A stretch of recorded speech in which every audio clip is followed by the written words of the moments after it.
Hi, I'm josephrlewis, and I write adventures.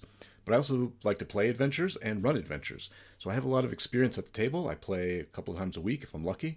And I like to take that experience, the things that I see and feel and do at the table, whether I'm running or playing, and try to mine that experience for ideas for how to make my adventures better or how to make my adventures not worse.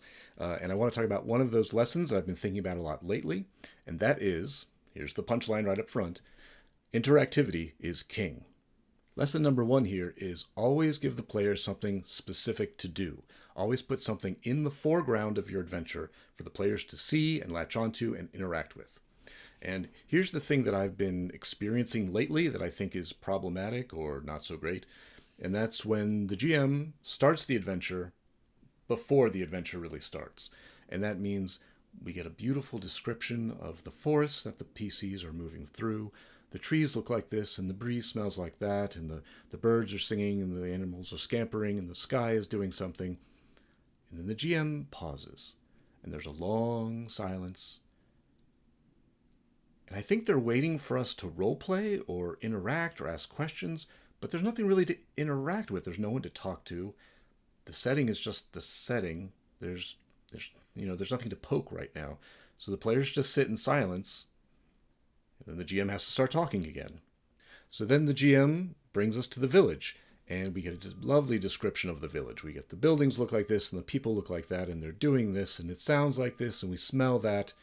And once again, the GM pauses for a long, silent 5 seconds. And again, I think they're waiting for us to roleplay or talk or ask something.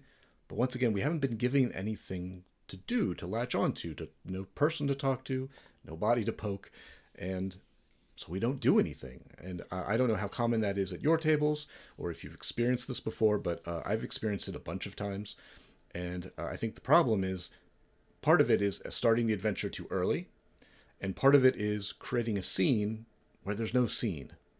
In my first adventure, Saving Saxum, I tried to get around this problem. When you start the adventure, you start outside of the town, but you start at a location. There's a mill, and there's some people at the mill, and you can talk to them, you can get some backstory, some lore, you can interact with the environment a little bit, you can get a pet cat, you can see that there's some dead rats. There's stuff to poke, and there's people to talk to. So it's not an empty scene. So if the GM stops talking, there's a likelihood that the players are going to say, I want to talk to that NPC, or I want to go poke that dead rat, or whatever it is, and the story moves forward. The next thing that happens in Saving Saxum is you continue the journey towards the village, and this is where you might be passing through wilderness. But instead of an empty wilderness, instead of just saying you pass through these fields, the fields are overgrown. The fields are full of rats. The fields are full of snakes. There are dead bodies on the road.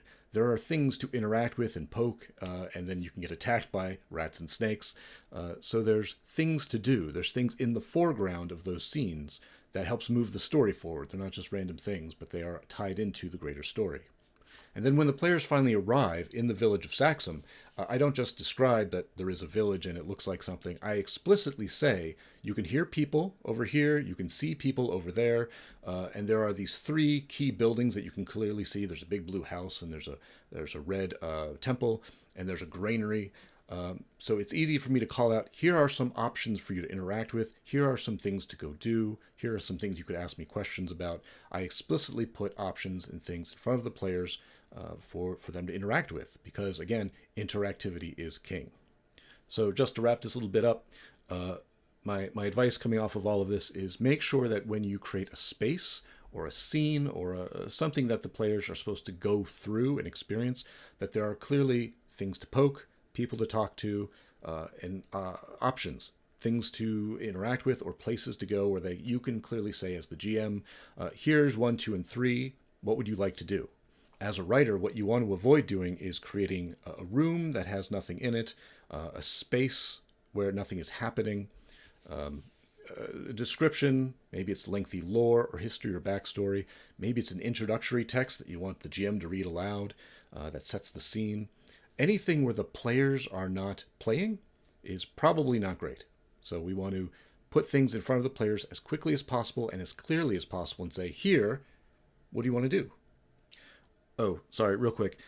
If it sounds like I'm saying Saving Saxum is really great and it does everything right and you should all write something like Saving Saxum, we all know that's not the case. I did a whole video documenting the things that I did wrong and the things I wish I had done better and things I wish I'd fixed. Things I did fix in the new version, but I thought there were a couple good points and illustrations I could take from that one adventure. That's all. The second lesson that I've been thinking about a lot lately is skipping over obvious content or low-key content. I'm not sure how to word this exactly, but we've all experienced scenes in games where not a lot is happening, but it seems logical that the scene should be there. It's something like when the group meets for the first time in the tavern, that sort of scene. We've all done this, where the GM just says, all right, you're here, talk amongst yourselves, introduce yourselves, and one person says, hi, this is my name and what I look like. Hi, this is my name and what I look like. And we go on like that for a couple of minutes, and people who are good at role-playing may have a lot of backstory, and they can bring that forward and start talking a lot. That could be fun.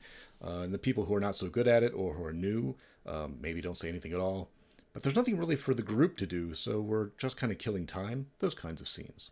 Another version of that scene is when we meet the quest giver, and this could just be someone, again, in the tavern or on the road, but in a nice, quiet, subdued, safe setting, where a person says, hello, I have problem X. It's in location Y. I will give you reward Z if you deal with it. And the players pretty much say, okay, we'll do that. There's not a lot happening there. There's nothing dynamic. There's nothing interesting. It's just a kind of info dump. I think we can avoid that and make that more interesting. A third variation on this might be a shopping type scene, where again the players come into basically a safe space. They look around. They get some very basic options. They say, yes, I want that. No, I don't want that. Okay, we're done.